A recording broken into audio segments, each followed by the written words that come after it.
Daniel, capítulo 7. Daniel 7.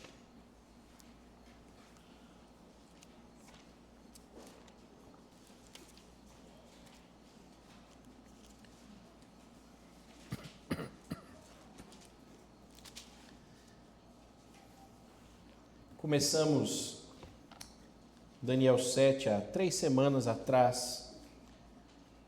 Hoje nós voltamos a esse texto e nosso intuito é terminar o capítulo 7 de Daniel nessa noite. Para isso, faremos a leitura dos versículos de 9 a 28. Primeira parte nós estudamos algumas semanas atrás e hoje o nosso objetivo é cobrir os versículos de 9 a 28. Daniel 7, iniciando a leitura no versículo 9. Essa é a palavra do Deus Todo-Poderoso e ele fala com a sua igreja usando as seguintes palavras. Continuei olhando até que foram postos uns tronos e o ancião de dias se assentou. Sua veste era branca como a neve e os cabelos da cabeça como a pura lã. O seu trono eram chamas de fogo e suas rodas eram fogo ardente. Um rio de fogo manava e saía de diante dele. Milhares de milhares o serviam e miríades de miríades estavam diante dele. Assentou-se o tribunal e se abriram os livros. Então estive olhando por causa da voz das insolentes palavras que o chifre proferia. Estive olhando e vi que o animal foi morto e o seu corpo desfeito e entregue para ser queimado. Quanto aos outros animais, foi-lhes tirado o domínio. Todavia foi-lhes dada prolongação de vida por um prazo e um tempo. Eu estava olhando nas minhas visões da noite e eis que vinha com as nuvens do céu um como filho do homem, e dirigiu-se ao ancião de dias e o fizeram chegar até ele. Foi-lhe dado domínio e glória e o reino para que os povos, nações e homens de todas as línguas o servissem. O seu domínio é domínio eterno, que não passará, e o seu reino jamais será destruído. Quanto a mim, Daniel, o meu espírito foi alarmado dentro de mim, e as visões da minha cabeça me perturbaram. Cheguei-me a um dos que estava perto e lhe pedi a verdade acerca de tudo isso. Assim ele me disse e me fez saber a interpretação das coisas. Esses grandes animais, que são quatro reis que se levantarão da terra.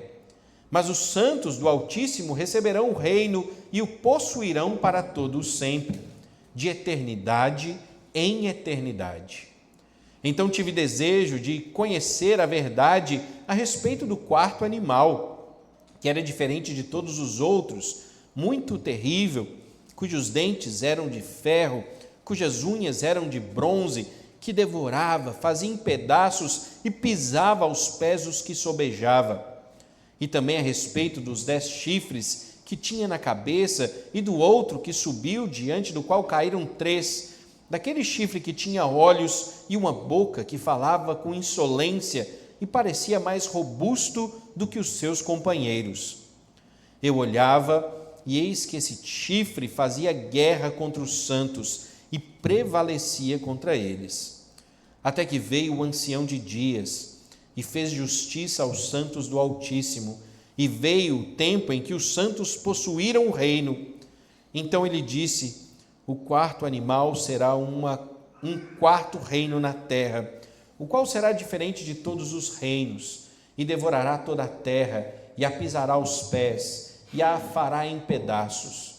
Os 10 chifres correspondem a 10 reis que se levantarão daquele mesmo reino, e depois dele se levantará um outro, o qual será diferente dos primeiros, e abaterá a 3 reis.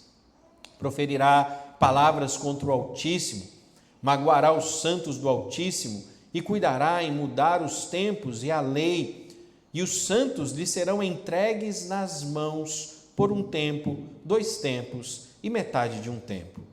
Mas depois se assentará o tribunal para lhe tirar o domínio, para o destruir e consumir até o fim.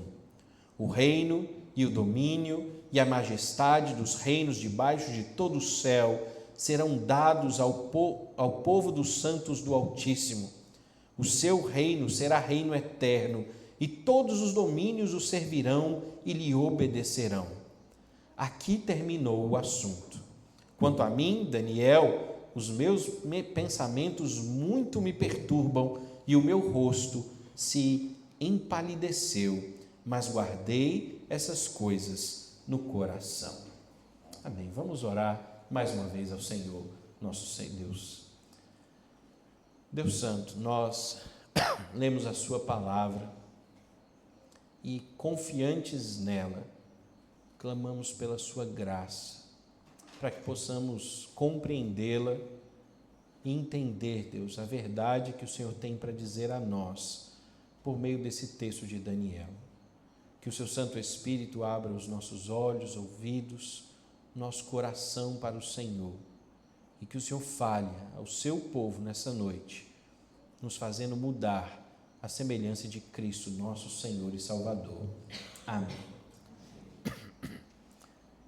É pouco comum que eu faça introduções meio alegóricas a textos das Escrituras, mas esse texto, ele me lembrou bastante uma situação em um filme que eu gosto bastante, alguns já devem até saber. Mas na abertura aí do Senhor dos Anéis, já vejo risadas, na abertura do Senhor dos Anéis, tem uma fala da narradora, que é a Galadriel, que ela conta a história dos Anéis de Poder, e nessa fala ela apresenta uma verdade que ela passa a ser uma verdade em muitos outros contextos. Ela está contando a história do anel que destruiu a terra, que deu poder a um homem que era desprezível, que causou males à sociedade de forma incomparável. E esse anel, ele foi tomado desse homem e o mal supostamente parou. Mas então essa narradora, Galadriel, ela diz assim: e o que não deveria ser esquecido se perdeu. A história virou lenda, a lenda virou mito, e por 2.500 anos o anel ficou em silêncio. É curioso pensar que estamos narrando uma história fictícia, que está falando a respeito de uma realidade que se passou num filme, que é uma lenda, é um mito, obviamente. Mas ali, a verdade que está por trás dessa frase é: existem coisas que não podem ser esquecidas. Mas à medida que elas são esquecidas, elas vão perdendo a sua relevância e elas vão perdendo o seu poder. A ideia é uma história, ela se torna lenda, a lenda se torna um mito, e o mito deixa de ser considerado com o tempo, porque ele não tem mais significado algum. Essa verdade que os livros trazem à tona, elas estão muito relacionadas à verdade que está sendo descrita aqui no texto do capítulo 7 de Daniel. Um texto que não está falando de grandes animais, de bestas que vêm destruir a terra somente. Um texto que não está falando de livramento ou de guerra, mas um texto que está falando sobre algo que nunca poderia ser esquecido pela igreja de Deus, pelo povo de Deus em nenhum momento, em nenhuma situação no mundo, que é a verdade de que o nosso Deus está em pleno controle de todas as coisas. Seja qualquer que seja a situação no mundo, seja a catástrofe que exista, sejam os inimigos que se levantem, sejam os impérios que estejam abalados, nada passa do controle do nosso Deus. Ele é soberano e glorioso em perfeição, e nada pode escapar das suas mãos. Mas é essa a verdade que a igreja de Deus carrega? Essa é a expectativa que nós, como cristãos, carregamos e nos lembramos no nosso dia a dia, enquanto estamos vivendo as nossas vidas? Eu acredito que não. E o melhor exemplo disso tudo é o próprio Daniel. É curioso pensarmos que Daniel é aquele profeta que muitos comentários eles chegam a dizer assim: Daniel não tem erro nenhum, né? Não tem pecado em Daniel, não tem falha em Daniel. Pois em Daniel 7 ele tem uma grande falha.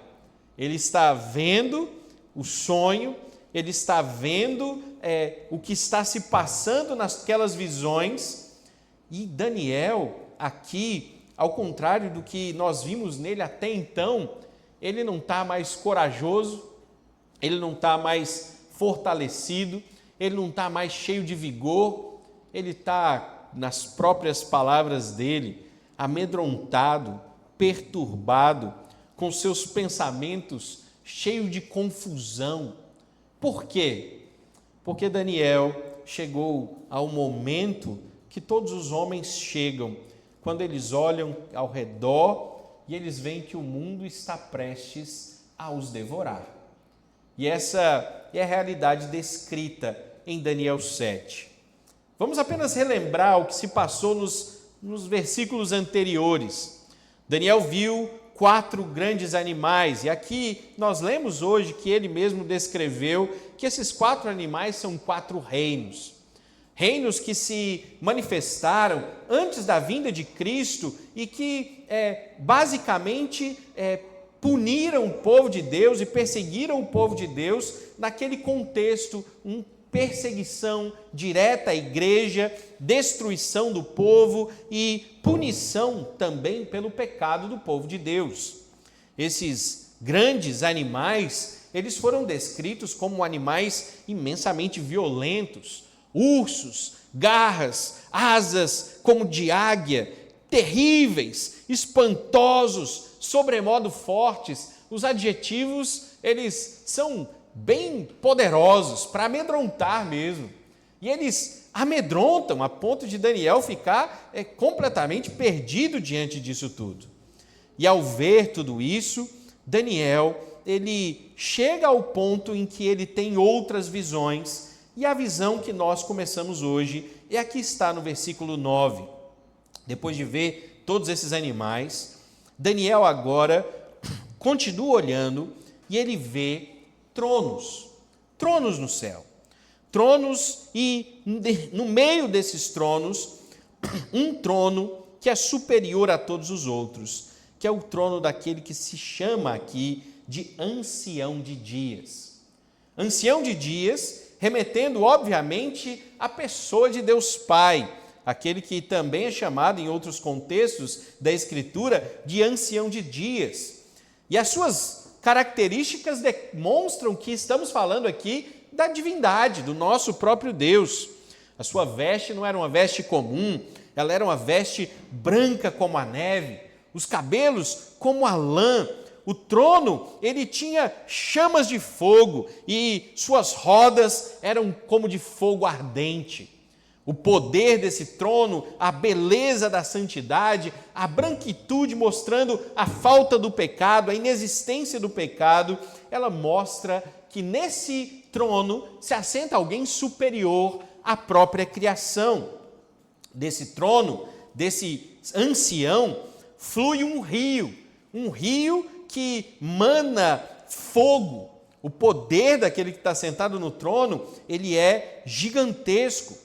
Diante dele, milhares e milhares o servem. Uma quantidade que não pode ser contada. Miríades e miríades estão diante dele para o adorar. Obviamente, aqui estamos falando de anjos também, de seres espirituais que diante desse ancião de dias o adoram e o engrandecem. E esse ancião, ele se assenta, ele organiza um grande tribunal e ele começa a abrir os livros que estavam em suas mãos. A característica, ela por si só já descreve algo que podemos imaginar. Aqui estamos diante de um fato de julgamento. Aqui estamos sendo levados ao fim das coisas, quando Deus vai vir então para julgar o mundo. Ele vai julgar a terra e ele vai abrir os livros e pelos livros, pelos atos, ele condenará os ímpios e quando ele abrir, obviamente, também o livro da vida, como vimos também em Apocalipse, ele vai abrir também o livro daqueles que estão salvos pelo sangue do Cordeiro. Mas o julgamento é descrito. Um julgamento que não é um julgamento qualquer, porque os versículos seguintes, eles incluem outros que aparentemente amedrontaram até mesmo o profeta Daniel. Nos versículos de 11 a 13, a gente vê a 12, nós vemos que aqueles animais, aqueles poderosos e vigorosos animais que vieram para perseguir, para matar, para destruir, eles também estão dentro desse julgamento. Esses reinos, eles não são reinos inabaláveis. Esses reinos não são reinos poderosos e grandiosos a ponto de se estenderem por toda a eternidade. Pelo contrário, eles estão também subjugados ao verdadeiro rei, que é o ancião de dias, que se assenta no trono e que governa inclusive os piores reinos da terra, porque eles estão sujeitos à sua vontade e estão debaixo de suas mãos. A descrição, então, é que o Senhor, o ancião de dias, ele vem e ele fere os animais. Aquele, o mais insolente, que também é chamado aí de o chifre, ele é destroçado, o seu corpo é desfeito, é como se ele fosse destroçado na presença de Deus. E o seu corpo, então, é queimado. Os outros animais, todo o domínio que tinham lhe foi tirado. Eles não tinham mais poder, eles não tinham mais vigor, eles não tinham mais força, e por um breve período de tempo, eles ainda têm vida, foi-lhes dado vida, não poder, não domínio, não controle, mas vida por um breve período de tempo. E então, Daniel continua olhando nas visões, e no versículo 13, as suas visões agora fazem com que ele olhe para as nuvens do céu. E nas nuvens do céu, curiosamente, ele vê alguém como o Filho do Homem. Esse Filho do Homem que se dirige até o ancião de dias e que recebe de suas mãos domínio, glória, o reino e todos os povos, nações e homens de todas as línguas o servem para sempre. Claramente estamos na descrição da pessoa de Cristo Jesus. É curioso pensar que no Antigo Testamento, esse é o único versículo que fala a respeito de Cristo Jesus, do Messias, nomeando-o de Filho do Homem. No Novo Testamento isso é comum. No Novo Testamento, Paulo chama-o de Filho do Homem por diversas vezes, João o chama de Filho do Homem diversas vezes, Mateus praticamente só fala de Filho do Homem aqui, ali e acolá, mas no Antigo Testamento, esse é o único momento em toda a Escritura que ele é chamado de Filho do Homem. E a característica é direta e objetiva para que o povo de Deus não tenha confusão. Ele é o Filho do Homem, ele é o Filho de Deus, ele é Deus encarnado que vem ao mundo para pagar preço de um pecado e ao vencer a morte, ao vencer o inferno, ao vencer o pecado, ele não somente é glorificado, exaltado, mas ele se achega à presença do ancião de dias e ele recebe o verdadeiro domínio, o verdadeiro poder, a verdadeira glória e tudo está nas suas mãos. Essa é a descrição. Daniel, então, a partir do versículo 14, ele não tem mais visão. A visão, ela termina aqui. E a visão de Daniel, ela termina onde Daniel vê o Messias esperado, exaltado, glorificado, com todo o poder em suas mãos e governando a terra. O que essa descrição diz, o que ela quer dizer, o que ela quer ensinar? Objetivamente, o que nós estamos vendo aqui é que Deus está mostrando a Daniel que não há poder como o poder do nosso Deus. Não há um senhorio na terra que possa ser comparado ao senhorio do Deus dos exércitos. Que não há força, não há ideologia, não há exército, não há organização social, não há governo, não há reino, não há império, nada que possa se colocar nem ao lado do poder do nosso soberano Senhor. É essa a verdade que a visão de Daniel diz.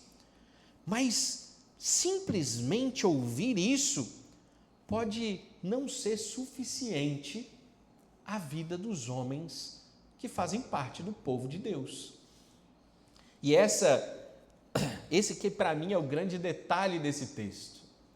Era para a gente parar no versículo 14 e a gente vê assim: e Daniel glorificou a Deus, e Daniel prostrou-se e o adorou, e Daniel exaltou o nome do Senhor, porque Ele reina eternamente, aleluia, o Senhor é soberano, rendemos-lhe graças, e assim tudo estaria perfeito. Mas é assim que vivemos? Vamos ser sinceros, sem julgar Daniel. É assim que nós, o povo de Deus hoje, conhecendo muito mais do que Daniel conheceu, vendo muito mais do que Daniel viu, tendo uma revelação muito mais profunda, porque nós temos o Novo Testamento, nós temos os apóstolos, nós temos o próprio Cristo falando. É assim que vivemos. Somos confiantes nesse estado a respeito da soberania do nosso Deus? Certamente que não. E Daniel também não. O versículo 15, ele mostra Daniel com seu espírito alarmado, é o que ele diz. As visões, elas ficaram na sua cabeça e elas estavam perturbando. A ideia é que ele não estava nem conseguindo dormir, ele não estava conseguindo descansar. Elas estavam tirando a sua paz, tirando o seu sono, tirando o seu descanso. Então ele resolve fazer o que em lugar nenhum manda que Daniel faça. O que para nós não é ruim, porque a gente vai acabar sabendo mais detalhes a respeito da visão. Mas não tem ordem para Daniel sair perguntando nada para ninguém, não. Mas ele lá vai, e ele pergunta para um dos que estavam ao seu redor, provavelmente um anjo que ali estava, e ele fala: olha, eu preciso saber um pouco mais da interpretação dessas coisas. Você pode me falar quem são esses animais? Qual o significado deles? Eu preciso entender melhor. E a informação não lhe foi negada. Ela foi-lhe dita e explicada. E então nós entramos num outro momento da Escritura em Daniel 7, porque aqui o foco, ele sai mais uma vez de onde ele deve estar, para ele ser colocado onde ele não deve estar. O foco sai do Senhor exaltado, para mais uma vez ser colocado naqueles que aparentemente têm algum senhorio no mundo que nós vivemos. E o que essa visão então diz?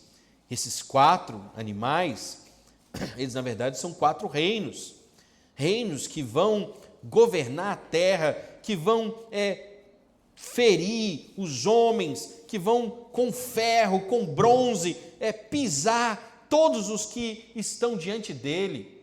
Os 3 primeiros reinos serão reinos muito cruéis, mas o 4, que é aquele que Daniel mais uma vez diz, né? Daniel fala assim: olha, eu entendi os reinos, mas eu quero saber um pouco mais daquele 4, que é aquele lá que está me tirando o sono de verdade, porque ele é mais poderoso do que os outros. Então esse anjo também diz: olha, esse 4, ele realmente vai vir para fazer guerra contra os santos. É o que o versículo 21 vai dizer. Ele vai vir para não só fazer guerra, mas ele vai vir para prevalecer sobre eles. Ele vai vir para acabar com eles, para destruí-los, para tomar-lhes tudo, para acabar com a vida deles, se possível. A descrição, ela volta para o homem, porque nós, como homens, a gente sempre está preocupado com o que está acontecendo ao nosso redor. A visão em todo, ela não está tentando trazer os nossos olhos para baixo, ela está tentando levar os nossos olhos para cima. Mas o homem sempre tenta olhar mais ao seu redor do que ele deveria. E a verdade é que, no fim, Daniel, ele realmente se abalou.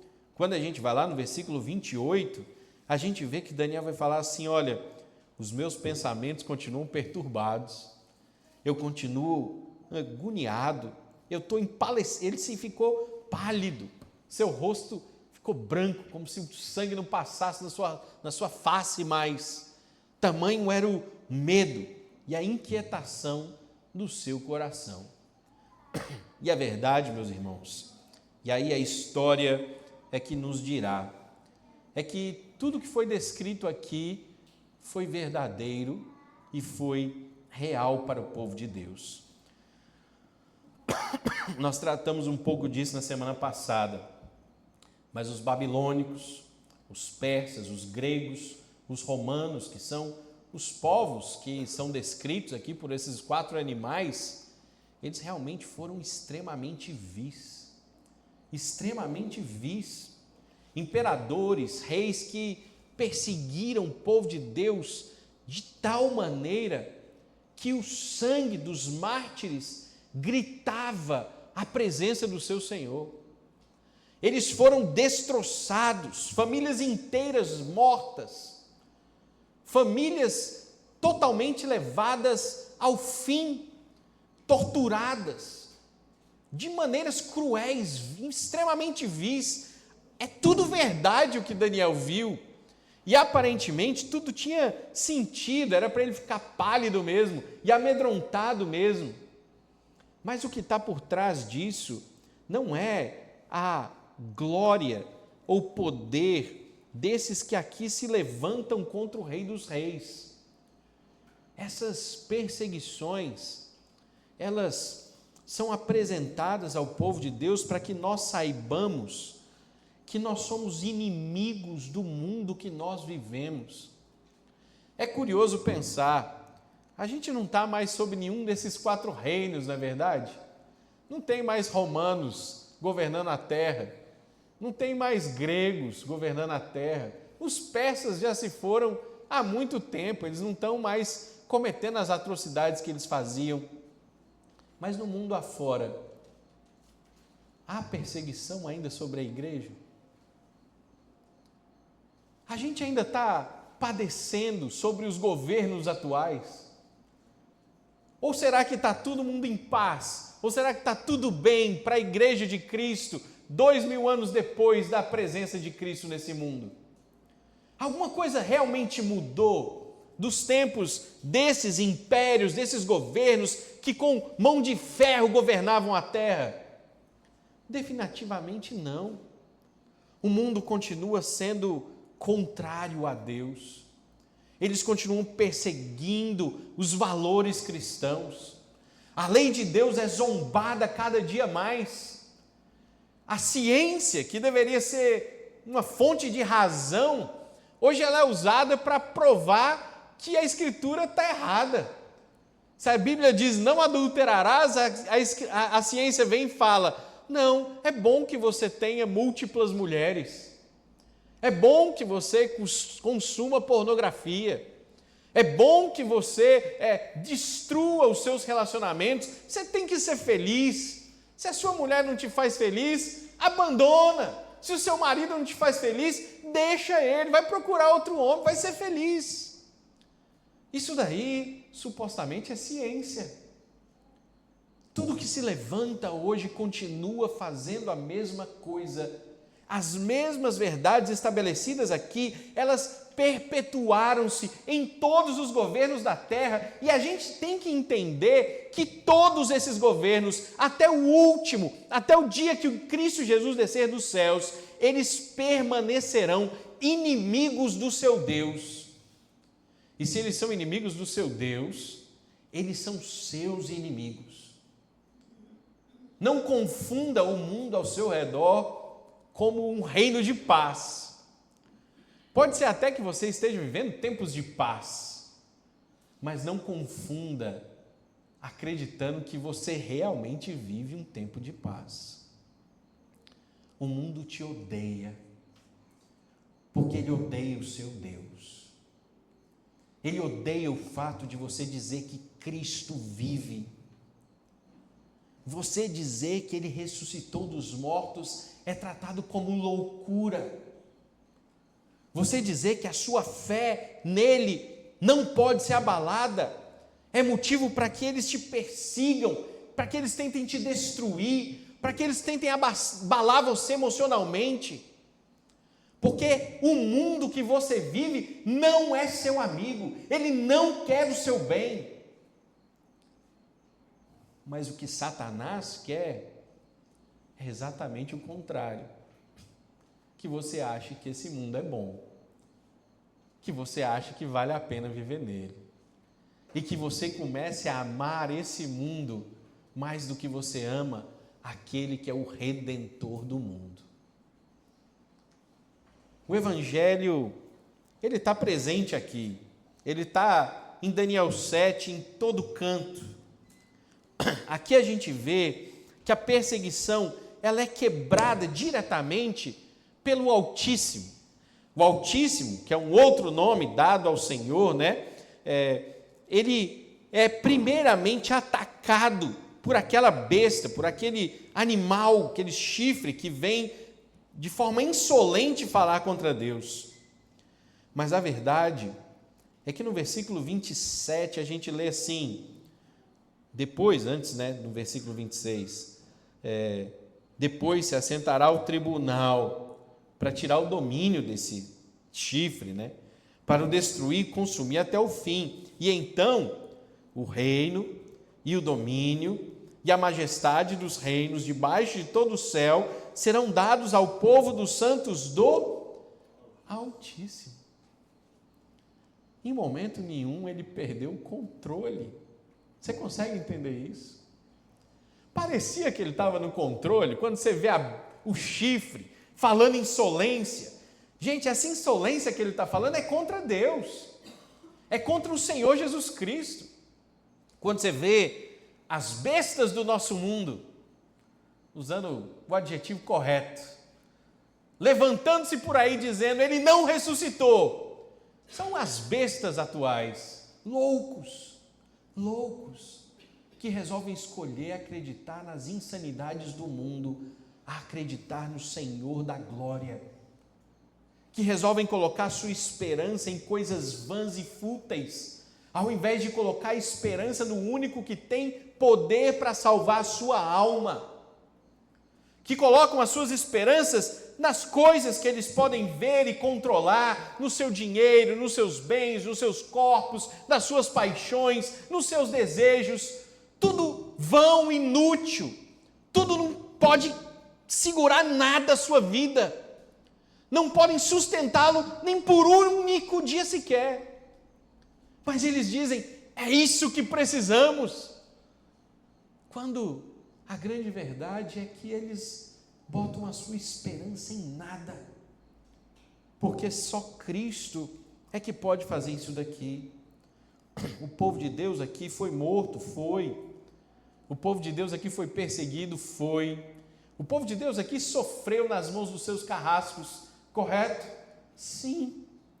Mas e no fim? Onde está o povo de Deus? Eles recebem o reino, eles recebem o domínio, eles recebem a majestade, eles estão num reino que será, versículo 27 mais uma vez, reino eterno. É o único momento desse texto em que algum reino é tratado como eterno. O reino dos babilônicos foi eterno? Não foi. Dos assírios foi eterno? Não foi. Os romanos são eternos? Não são. Qual reino é eterno? Qual reino se manterá por toda a eternidade? O reino daqueles que creem, confiam no Cordeiro Jesus Cristo. Daniel termina o assunto. Daniel firma que isso é o que Deus disse à sua igreja, ao seu povo. E Daniel continua amedrontado, porque Daniel não consegue ver quem é o seu Deus no mundo em que ele vive. Mas eu espero que você, meu irmão, nessa noite, você consiga colocar a sua fé plenamente em Cristo Jesus. Nós que vivemos nesse contexto, a gente é abençoado demais. A gente, graças a Deus, não passa por perseguições em que a nossa vida ela é ameaçada. A gente pode sair na rua, a gente pode publicar na internet, Jesus vive, Jesus reina. Você pode andar com a sua Bíblia embaixo do braço, provavelmente nada vai te acontecer. E muitas vezes a gente acha que isso aqui é o melhor que tem. Mas a grande verdade é que a gente não tem ideia do que está por vir no final. As glórias e as bênçãos por vir, elas são incomparavelmente melhor a qualquer coisa que exista nesse mundo. O que está sendo descrito aqui é um reino, que é um reino inabalável. É um reino que tem Cristo Jesus como seu Senhor, como seu amparo. É um reino que vai ter no meio daquela grande cidade, como a gente sempre tem que lembrar de Apocalipse, aqui nesses textos escatológicos, né? A gente vai ver que ele é o rei daquele reino, é ele quem governa o reino, é ele que está sentado no meio do reino, e é para a glória dele que tudo vai existir e todas as coisas existirão.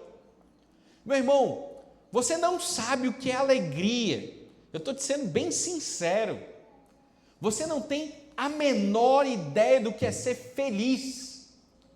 Você pode achar que você já experimentou a felicidade, você pode achar que você já viu a beleza do mundo, ou a beleza das coisas, que você já sorriu como ninguém nunca sorriu, mas eu quero te dizer que você não tem ideia do que é ser realmente feliz, porque essa plenitude, ela só será vista lá. Quando você chegar no reino dos céus, quando você chegar na presença do seu Cristo, você vai olhar para trás e você falar assim, como eu era besta, já que a gente está falando de besta, né? Como eu era um besta de achar que eu era feliz, como eu era uma pessoa tão louca, de achar que aquilo lá era bom, de achar que aquilo lá que era majestoso, de achar que aquilo lá era grandioso. Não tem nem como a gente comparar. O mundo que vivemos está totalmente afetado. O pecado afetou tudo que existe aqui. O que existe é tudo sombra do que está por vir. Sombra está muito longe da verdade. É só sombra. A alegria real, ela só está em Cristo Jesus, que é o Rei da glória. E o que esse texto está dizendo, meus irmãos, é que nós devemos confiar nesse Rei da glória. Não importa o que você está vendo no mundo atual, não se abale, permaneça em Cristo Jesus, permaneça firme na sua fé nele, permaneça confiante de que não há outro lugar melhor para se estar do que estar na presença dele. Não tem melhor lugar do que esse. Não importa se você está olhando para frente, está falando assim, não, as coisas estão indo de mal a pior. Eu sinceramente acho que desde que eu me conheço por gente, as coisas sempre estão indo de mal a pior. Não sei se vocês têm a mesma sensação. Mas muda governo, troca governador, troca presidente, tudo sempre está de mal a pior. E sabe qual que é a verdade? É que o mundo é ruim mesmo. A gente só não deixa cair essa verdade na nossa mente. Só há beleza quando Deus está conosco nesse mundo. Só há graça, só há glória quando a gente está na presença dEle. Meus irmãos, a verdade desse texto é que esse texto está dizendo para nós assim: pode estar passando um furacão ao seu redor, se você tem Cristo, você tem tudo e você pode ter paz. Pode estar sombrio, como a mais turva noite, que você não consegue enxergar 1 metro à sua frente, tamanha escuridão. Se você tem a Cristo Jesus, você tem tudo o que você precisa para permanecer em paz. Você pode olhar para frente e falar assim: olha, mas tudo está me desafiando, está tudo dando errado em todas as áreas da minha vida, parece que está tudo sendo destroçado. Meu irmão, se você ainda tem Cristo Jesus, você tem tudo o que você precisa para você ser feliz. Porque é só Cristo quem traz abundância, graça, alegria, paz, regozijo, esperança para o mundo que nós vivemos. Todo o resto não tem valor algum. Mas se você tem esse tesouro, você tem tudo o que você precisa para viver eternamente, glorificando e exaltando o seu Senhor. Que a sua resposta seja diferente da resposta de Daniel. Que você possa voltar para casa hoje não olhando para o governo, não olhando para a cidade. Eu sei que você tem motivo para falar isso, eu não estou questionando a sua razão, não. Mas olhe para Cristo também. Lembra que lá na frente eu citei aquele poema, aquilo que não deveria ser esquecido se perdeu, a história virou lenda e a lenda virou mito. Meus irmãos, a confiança em Deus é o motivo pelo qual eu usei esse poema. A gente muitas vezes fala que confia, mas a confiança, ela deixa de ser verdade para o nosso coração. Aí depois ela começa a virar uma lenda. Não, posso confiar em Deus. Você fala sem fé nenhuma. E lá no final você já está acreditando que isso é um mito, que Ele vai te ajudar. Mas sabe como você vê que você está vivendo um mito? Porque apesar de você crer que Ele vai te ajudar, todas as suas esperanças estão em todos os lugares menos nele. Em tudo que está ao seu redor, menos nele. Você está doente, você confia no médico, você confia no remédio, você confia no tratamento, confia na fisioterapia, confia em tudo. E diz assim: não, eu confio em Deus, mas é aqui, esse tudo aqui que vai resolver o problema. Deus está aí, deixa Ele lá. É mito, não é real. E esse é o grande problema. Porque o que Daniel está falando aqui é algo que falta à igreja de Cristo. É algo que falta a mim e a você. É reconhecer que tem um Deus verdadeiro governando os céus. E que antes do remédio, antes do dinheiro, antes da posse, antes da alegria, antes de qualquer coisa, Ele é quem você tem que buscar. É nele que você tem que esperar. Ele é quem você tem que reconhecer como sua esperança, como governador do mundo, porque só Ele pode resolver a sua vida e te salvar eternamente. E aí a sua fé, ela deixa de ser um mito, uma lenda, e ela passa a ser uma fé real, histórica, porque como você começa a ver Deus agindo na sua vida, contentamento nos dias de infelicidade, alegria nos dias de choro, regozijo no momento de dor. Quem experimenta isso se não um crente, meu irmão? É só a gente mesmo no mundo que tem, é só a gente. Porque só o nosso Deus torna belo o que é desprezível. Só o nosso Deus torna glorioso aquilo que é rejeitado por todos os homens. Que a sua fé, ela se firme em Cristo Jesus, o seu Senhor. Ele é a resposta para os seus problemas. Ele é o caminho que você tem que buscar e seguir. E que você se firme nele completamente, para que ele seja exaltado sobre você